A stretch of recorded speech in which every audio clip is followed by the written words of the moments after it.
the importance and value of sports to the Jamaican society and to the Jamaican economy. What a big ant's nest the Maverick will wake up this evening. It's almost impossible to accurately measure the intrinsic value of sports. Therefore, it's not the easiest thing to explain or to understand or to sell as a business.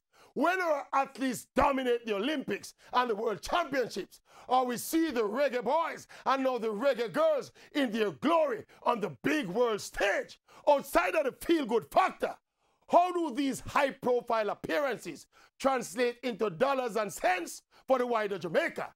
And if and when we find a credible way to accurately quantify our international sporting endeavors, will the data and the numbers reflecting the positive impact of sports on the Jamaican society, will those figures be convincing enough for the Jamaican people and for the Jamaican private sector, and especially for the Jamaican government, to compel them to make the kind of major investment that is needed, such as strategically placed running tracks, multi-purpose mini stadia, sporting academies, etc.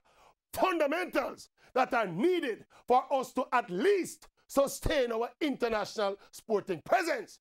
And if and when we get to that stage, how will these levels of investment be reconciled against the need for the fixing of roads and hospitals and schools?